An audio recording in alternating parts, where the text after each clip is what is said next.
Muito bom dia, meus amados irmãos, Pai seja convosco, glória a Deus. Nós estamos aqui no nosso nono dia da nossa consagração, nosso jejum, nosso propósito, amém? Estamos aprendendo com o livro de Daniel, glória a Deus. E vamos esmiuçar algumas coisas interessantes aqui hoje. Nós terminamos ontem no capítulo 4 e ali no capítulo 4 nós enterramos o Nabucodonosor. E agora nós vamos entrar para o capítulo 5. E no capítulo 5 nós vamos aprender algumas coisas que é só esmiuçando as escrituras, é só bisbilhotando, procurando, escavando. É quando a Bíblia diz que é para a gente examinar as escrituras, exatamente o que nós estamos fazendo aqui, examinando as escrituras. Nós buscamos referências dela, não só daquilo que nós estamos lendo aqui naquele texto, mas buscamos contexto, buscamos outros lugares onde pode estar escrito, e ali a gente vai juntando todas as coisas e a gente entende melhor o que está sendo escrito aqui, amém? Então nós vamos entrar aqui no capítulo 5. Capítulo 5 vai dizer: o rei Belsazar deu um grande banquete a 1000 dos seus grandes e bebeu vinho na presença dos 1000. Havendo Belsazar provado o vinho, mandou trazer os vasos de ouro e de prata que Nabucodonosor seu pai tinha tirado do templo e que estavam em Jerusalém, para que bebessem por eles o rei e os seus grandes e as suas mulheres concubinas. Então trouxeram os vasos de ouro que foram tirados do templo da casa de Deus e estavam em Jerusalém. Beberam por eles o rei, os seus grandes e as suas mulheres e concubinas. Beberam vinho, deram louvores a deuses de ouro, deuses de prata, de cobre, de ferro, de madeira e de pedra. E na mesma hora apareceram os dedos de mão de homem que escreviam defronte ao castiçal, na estucata da parede do palácio real. E o rei via parte daquela mão que estava escrevendo. Eu vou parar por aqui, se der a gente vai mais para adiante um pouquinho. Então vamos lá. Aqui no capítulo 5, quando nós começamos a ler, nós entendemos o que? O rei Belsazar deu um grande banquete e pegou os vasos de ouro e prata que seu pai Nabucodonosor tinha tirado do templo de Jerusalém. Então nós vamos entender aqui. Primeira coisa, quem era Belsazar, quem era esse rei, e você vai ficar surpreso ao ver que não parece o que é. Não parece o que é. Por que não parece o que é? Porque está dizendo aqui que o rei Belsazar é filho de Nabucodonosor, não é isso? Está falando aqui no versículo 2 que Nabucodonosor, seu pai, tinha tirado do templo. Só que ao buscar pela história, ao ir lá no livro de Reis, ao nós buscarmos pelas crônicas e ao buscarmos pela história também, nós descobrimos que esse rei Belsazar, na verdade, ele era filho de Nabonido e não de Nabucodonosor. E quando a gente descobre isso aí, a gente precisa esmiuçar, tem alguma coisa errada, então vamos descobrir o que é que está errado aqui, certo? Então nós vamos ver, puxa lá a história da Babilônia, nós puxamos ali no livro dos reis, nós puxamos também nas crônicas, no livro das crônicas, e a gente busca também nos livros históricos, e aí a gente vai achar, o que é a realidade. Vamos lá então? O Nabucodonosor, que nós estudamos até no capítulo 4, foi o maior rei que teve na Babilônia, cresceu e teve toda aquela história que nós conhecemos. E Nabucodonosor, ele morre, e então o seu filho chamado Amel, ele assume o reinado. Só que esse Amel, ele reina apenas 2 anos. E 2 anos no trono, o seu cunhado assassina ele, mata ele. Então Amel morto, vem um general chamado Neriglissar. Esse é um general, o capitão do exército ali da Babilônia, e ele toma o poder. Ele não era da linhagem real, mas ele dá um golpe de estado, e ele assume o comando da Babilônia. Só que ele assume o comando da Babilônia e ele consegue ficar no poder somente 4 anos. E aí o seu filho assume, porque o capitão do exército deu o golpe de estado, e ali aquilo que você planta, você colhe, tá certo? Então ele sofreu também um atentado e foi morto. Então seu filho, Labash-Marduk, ele assume o reinado no lugar desse general, mudando a dinastia todinha. Pode ver que agora já não é os filhos de Nabucodonosor, neto, mudou a dinastia todinha, seu filho Amel, ele assume, que é o filho de Nabucodonosor, assume, ele é morto pelo cunhado. Quando ele é morto pelo cunhado, o general, o chefe do exército, ele toma o poder, ele dá um golpe de estado, e aí ele é morto 4 anos depois, e aí o filho dele assume, e com 5 meses de reinado, eles matam o filho dele também, tá certo? Então, assume o reinado Nabonido, que aí volta a linhagem de volta do Nabucodonosor. passando menos de 6 anos. Passou essa reguada de gente no trono. Só que a Bíblia não vai te dar muitos detalhes por isso, porque esses caras nem, como diz o ditado, nem cheirou nem fedeu, né?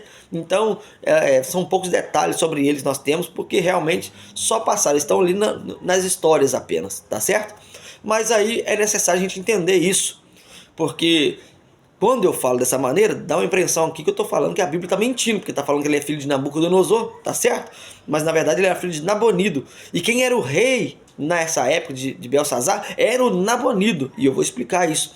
Porque Belsazar era príncipe, ele não era o rei, ele era filho de Nabonido. Nabonido, que agora assume o reinado da Babilônia, ele é um líder militar e é também um líder religioso. Ele é um cara que tinha muitas responsabilidades no campo religioso e no campo militar. E esse Nabonido, ele assume o reinado e ele fica ali 17 anos no reinado. Só que a maior parte do tempo que ele estava no reinado, ele não ficava na Babilônia. Ele ia para outras províncias, ele ia para outros locais para dar treinamentos, para ensinar, para desbravar, né? Porque ele era um líder religioso e era um líder militar também. Então, essas duas funções tiravam muito tempo de Nabonido. E quando ele estava fora, ele colocava o seu filho, Belsazar, para reinar, tá certo? Então, quando agora a Bíblia está dizendo que esse Belsazar que estava no trono e ele deu um banquete, nós vamos começar a entender aqui agora que ele era um filhinho de papai, né? Ele era o filho do rei e era intitulado rei ali de vez em quando, mas não tinha aquela responsabilidade com o palácio nada, porque o rei na verdade era o seu pai Nabonido. Então, sabe aquele filhinho de papai que pega aquele carro importado e quer dar cavalinho de pau? Ele era o modelo do Belsazar, é isso aqui, tá certo? Mas quando a Bíblia está dizendo aqui que, havendo Belsazar provado o vinho, mandou trazer os vasos de ouro e prata que Nabucodonosor, seu pai, tinha tirado do templo de Jerusalém, Nabucodonosor, lá atrás, tinha retirado todos os utensílios do templo. Os utensílios do templo em Jerusalém era tudo de ouro, de prata, era coisa rara, coisa cara, coisa que tinha sido feito lá no deserto ainda, tá certo? Então eram coisas que tinham um valor muito violento, eram coisas que tinham um valor poderoso. Então eles pegaram esses utensílios todos da preparação do templo e tudo mais e levaram para a Babilônia e guardou lá, tá certo? Agora o Belsazar, ele pega esses utensílios para fazer orgias. Mas e aí, pastor? Tá dizendo aí que ele é filho do Nabucodonosor. Vamos lá. Quando a Bíblia tem muitas figuras de linguagem, que a gente precisa prestar atenção nisso. Aqui eu vou abrir esse parênteses para nós entendermos isso. Muita figura de linguagem. Por exemplo, lembra quando o cego lá de Jericó, ele começa a chamar Jesus? Você lembra a expressão que ele usou? Ele dizia: Jesus, filho de Davi, tem misericórdia de mim. Vamos lá, Jesus era filho de Davi? Não era filho de Davi, mas havia uma promessa que da linhagem de Davi sairia o rei de Israel, o Senhor Jesus Cristo, viria da linhagem de Davi. Então, como Davi foi um rei segundo o coração de Deus, então automaticamente as pessoas diziam Jesus, filho de Davi. Havia essa expressão, porque ele veio da linhagem de Davi e ele veio cumprir um propósito real. Eles tinham ele e esperavam que ele fosse, como o rei Davi, um grande libertador para Israel. Então Jesus não era filho de Davi, mas ele era chamado de Jesus, filho de Davi, tá certo? Outra menção nós poderíamos lembrar o rico e o Lázaro, né? Quando eles morrem e Lázaro vai lá para o seio de Abraão e o rico fala: pai Abraão, manda Lázaro molhar a ponta do dedo aí e tocar na minha língua, que eu tô com sede. Abraão não era pai do rico, mas Abraão se tornou o pai da fé e muitas pessoas chamavam Abraão de pai Abraão, tá certo? Não era necessariamente pai biológico, mas era conhecido como pai. Em outra ocasião, Jesus chama também aqueles que são mentirosos de filhos de Satanás, porque o diabo é o pai da mentira, deu a paternidade da mentira para Satanás. Então aqueles que são mentirosos se tornam filhos de Satanás, né? Aqueles que são bêbados, eles chamam filho de Belial. Então umas expressões que existem na Bíblia dessa maneira. Então, na verdade, quando fala aqui que Belsazar, filho de Nabucodonosor, não está dizendo que ele era filho de sangue de Nabucodonosor, mas sim que ele copiou o modelo terrível utilizado por Nabucodonosor. Assim como Nabucodonosor foi lá e capturou os utensílios do templo sagrado, ele violou o sagrado, assim também o Belsazar, ele viola o sagrado. O Nabucodonosor foi lá e roubou, né, os utensílios do templo, e agora o Belsazar está pegando os utensílios do templo para fazer orgias. Então ele está usando aquilo que é consagrado, aquilo que é sagrado, para fazer orgia. Por isso ele está sendo chamado de filho de Nabucodonosor, porque assim como Nabucodonosor ele violou o sagrado, assim também o Belsazar agora está violando o sagrado. Deu para entender? Então Belsazar era um príncipe, era um filhinho do papai e estava ali sentado no trono como rei porque o seu pai estava fora, não porque ele, na verdade ele era o rei, tá certo? Esse era o Belsazar. Então, dito todas essas coisas, vamos continuar o texto. Ele faz um banquete, o filhinho do papai, agora ele resolve fazer um banquete e se não bastasse trazer as prostitutas todas da Babilônia, se não bastasse trazer a nata, né, da sociedade ali, as porcarias todas para fazer aquele grande banquete, ele também resolve violar o sagrado e manda trazer os utensílios de ouro, de prata, tudo que tinha do templo, para eles tomar os vinhos, encher a cara, encher os cocos e zombar de Deus. E quem zomba de Deus se lasca. Essa é a grande verdade. Zombou do Senhor, meu filho, assinada a sentença de morte. Tá certo? Então vamos lá. Quando ele faz isso, imediatamente a Bíblia vai dizer que na mesma hora, aqui nós vamos entrar no versículo 5, né? Porque do versículo 1 até o 4 aqui vai dizer que ele deu o banquete, chamou os magnatas, chamou as prostitutas, chamou a mulherada, fez a bagunça toda, tomou vinho à vontade, começou a ficar bêbado, foi lá e buscou os utensílios do templo, chega e no versículo 4, beberam vinho e deram louvores a deuses de ouro. Olha, esse aqui é forte. Pegaram os utensílios do templo, é como se a gente pegasse ali nosso som da igreja, pegasse as cadeiras da igreja, pegasse o altar da igreja ali e promovêssemos uma festa de orgias e começássemos a usar tudo aquilo ali que a gente usa para adorar a Deus, para fazer orgias, para adorar a deuses estranhos, arrumasse qualquer porcaria de se que é Deus. Então começaram a pegar os utensílios do templo e adoraram, deram louvores a deuses de ouro, deuses de prata, de cobre, de ferro, de madeira e de pedra. E isso aí eram imagens, tá certo? Imagens feitas de escultura de várias divindades que eles adoravam. Eles tinham estátuas de deuses que eram tipos de animais, eles tinham estátuas de deuses que era a lua, que era o sol. Irmãos, era um panteão muito grande de coisas que eles adoravam como deuses, tá certo? Então é até difícil de mencionar qual era exatamente o deus que eles adoravam, porque não era um deus, eram vários deuses. Eles tinham, qualquer coisa virava deus para esse povo. Então qualquer coisa eles se dobravam seus joelhos e oravam a eles e adoravam a eles. Um era da fertilidade, outro era do calor, outro era o deus do frio, outro era o deus da chuva, outro era o deus do tempo seco. Era tudo assim, sabe? Então cada coisa eles tinham um credo de uma coisa. Então pegaram aquilo que era do sagrado, que era do Senhor, para adorar esses deuses que na verdade não existem, são apenas espíritos malignos que acabam enganando muitas pessoas, tá ok? E aí a resposta de Deus, ela é imediata. A resposta de Deus não foi para depois, Deus não deixou para depois. Porque, vamos abrir um parênteses de novo, porque eu vou dizer para você. Você pode fazer o que você quiser e Deus vai deixar você fazer o que você quiser na sua vida. Você pode se prostituir, você pode se embebedar, você pode cair no mundo das drogas, você pode fazer o que você quiser, você pode entrar no homossexualismo, você pode virar o avesso. Deus te dá o livre-arbítrio para você fazer o que você quiser, sabendo que vai ter consequências depois, tá certo? Agora, quando você zomba de Deus, aí você entra num outro problema com Deus aqui, que é o problema da blasfêmia contra o Espírito Santo. Que Jesus disse, olha, todos os pecados são perdoados, mas a blasfêmia contra o Espírito Santo é um problema seríssimo. Esse é um pecado que não é perdoado. Então, querido, cuidado, porque você pode errar. Nós vamos cometer erro a vida inteira, mas não zombe do sagrado, não zombe do Espírito Santo. Quando Jesus falou essa palavra lá, as pessoas estavam dizendo que ele expulsava o demônio por meio do diabo, por meio de Beelzebub, que ele estava cheio do espírito de Satanás. Disseram para ele que ele estava cheio do espírito de Satanás. Então ele falou: cuidado, pra vocês não blasfemar contra o Espírito Santo.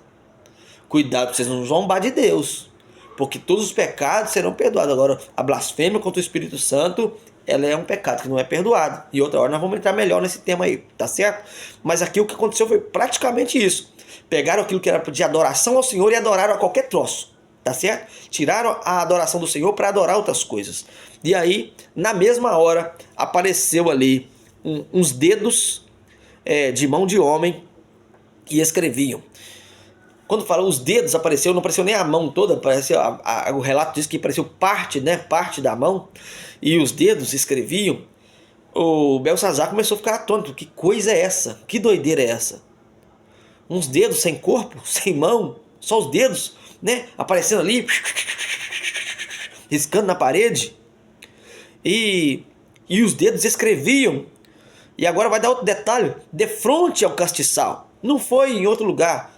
O que era de frente ao castiçal? Ou seja, num lugar bem claro, bem iluminado, visível, para que fosse impossível não perceber.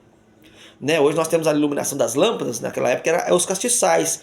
Né? Colocavam-se as velas ali, os castiçais, tinha aquele monte de suporte, eram os castiçais, e as velas ficavam em cima ali, iluminando o lugar. Então esse castiçal, pela indicação aqui do texto, ele estava perto de uma parede. E essa parede, o detalhe vai dizer também que ela era uma parede branca, uma parede estucada, ou seja, uma parede bem rebocada, caiada, uma parede branca, porque nós sabemos que o branco ele reflete mais a luz, que era o lugar que eles estavam ali, e tem uns castiçais para clarear, e aquela parede branca, tipo essa que nós estamos aqui atrás de mim aqui, uma parede branca para clarear bem o ambiente. Então, nesse cenário dessa parede clara, bem claro, perto da luz, aparece ali a metade de uma mão com os dedos descrevendo alguma coisa, fazendo uma descrição ali na parede. Então, quando acontece isso aí, o rei muda. Ele estava ali dançando, né? O pezinho dançando, arrastando chinelo, puxando as concubinas, puxando as prostitutas, puxando o povo para lá, para cá, festejando, filhinho do papai no banquete com o povo todo. Daí a pouco aparece esse cenário todo, imagina a cena, irmão, todo mundo parando para ver aquela coisa, ó, o olho estufado para fora e vendo aquele cenário todo. E aí a Bíblia vai falar aqui que a dança mudou de lugar, porque a dança que estava no pé veio pro joelho. Agora o joelho começou a tremer, né? O joelho treme, na hora que você vê o poder de Deus. Isso aqui vai acontecer, tá? Isso aqui vai acontecer com muita gente. Quando chegar o dia, tem muita gente blasfemando contra o Senhor, tem muita gente zombando de Deus, tem muita gente fazendo muitas coisas aí, mas na hora que a sentença do Senhor chegar, pode ter certeza que o pezinho que dançava, arrastava chinelo, vai começar a bater joelho. Bater joelho, medo, terror, temor, né? Tremor, porque a presença do Deus vivo, ela causa tremor, ela causa temor de verdade. Né? Por isso que o temor pelo Senhor é o princípio da sabedoria, porque o homem que não teme a Deus, ele tem o princípio da ignorância, tá certo? E ele vai se lascar daqui uns tempos. Então, mudou o semblante do rei e os seus pensamentos se turbaram. As juntas dos seus lombos se relaxaram, ó, e os seus joelhos começaram a bater um no outro. E ordenou o rei que introduzissem com força, ou seja, busca correndo, os astrólogos, os caldeus, os adivinhadores, e falou o rei e disse aos sábios da Babilônia: qualquer que lê essa escritura e declarar a interpretação será vestido de púrpura e terá uma cadeia de ouro ao pescoço, será no reino o terceiro dominador. Eu vou encerrar por aqui, só falando sobre esse versículo aqui. Ele, como eu disse lá atrás, foi chamado de filho de Nabucodonosor porque ele copiou o modelo de Nabucodonosor. Assim como Nabucodonosor foi lá e pegou, né, ele violou o sagrado, ele também viola o sagrado. E agora você vai ver, quando Nabucodonosor passava um aperto e chamava os magos, astrólogos, aquele povo todo, aquela patifaria toda, e aqui ele faz a mesma coisa, esse cara faz a mesma coisa. Então por isso, tá, para voltar lá atrás, que ele foi chamado de filho de Nabucodonosor, que é semelhança, ele parecia com Nabucodonosor. tá certo? E aí ele chama todo mundo e fala, aquele que adivinhar, aquele que souber descrever o que está escrito aí, porque a escrita ele não conseguiu discernir, não soube ler a escritura. Então ele diz que aquele que discernisse, ele daria para ele um vestido de púrpura. Qual o significado do vestido de púrpura? A cor púrpura era só a linhagem real que usava. Ninguém mais no reino usava essa cor, né? Tipo do vinho. Ninguém mais usava a cor púrpura. Só os reis usavam a cor púrpura. Então, quando alguém era visto com alguma vestimenta de cor púrpura, todo mundo sabia que era parente do rei, ou que tinha um grau violento, grande dentro do reino. Era praticamente um parente real ali, que exercia algum comando dentro do reino, tá certo? Então, qualquer sábio que soubesse decifrar o que estava escrito naquela mão, o que era aquilo, ele daria para ele uma veste púrpura e trará uma cadeia de ouro ao pescoço, ou seja, um correntão de ouro, né? Dá para ele um cordãozão de ouro e trará uma cadeia de ouro ao pescoço e será no reino terceiro dominador. Ou seja, por que ele fala que terceiro dominador? Porque ele era o segundo, tá certo? Ele era o segundo. Aqui corrobora com aquilo que nós dissemos lá atrás. O seu pai que era o rei. Ele era o príncipe que estava no lugar de rei, porque o pai estava fora. Então ele era o segundo no reino. Então ele estava agora, se alguém soubesse dizer que era aquilo ali, ele estava dizendo, eu vou te dar o lugar de terceiro no reino. Que se eu me assentar, é você que vai sentar no trono aqui. Tá certo? E corroborando, né, com aquilo que nós dissemos também, que ele era o filhinho de papai, o playboy da época. Qual é o presente que ele estava dando? Cordãozão de ouro, pá, né? É o que eles tinham, irmãos, entendeu? O Belsazar, então, tira da cabeça, ele não era um rei, ele era o filhinho do papai, ele era o filho de rei, que de vez em quando ele ficava ali no reinado, não tinha compromisso nenhum com o reino, ele era um cara que nasceu no berço de ouro e estava ali fazendo as suas orgias, suas festas, enquanto o pai estava fora. E então, quando ele vê aquilo ali, ele se assusta, bate joelhinho, as juntas caem, frouxa os lombos e a coisa acontece assim. E o que ele tem para oferecer é aquilo que qualquer um, nós conhecemos um playboy qualquer, quando você faz alguma coisa para ele, ele pode oferecer. É um cordãozão de ouro, né? Poder, autoridade sobre alguma coisa. E é isso aí que ele pode oferecer, tá bom? Deus abençoe em nome de Jesus. Foi o nosso pequeno aprendizado de hoje. Então nós aprendemos muita coisa aqui com poucos versículos, não é isso? Aprendizado, a gente tem que esmiuçar a palavra, a gente tem que abrir ela e vasculhar todinha para a gente poder estar aprendendo. Amanhã nós vamos ver que é isso que foi escrito pelo dedo misterioso, o que é aquilo que foi escrito na parede, né?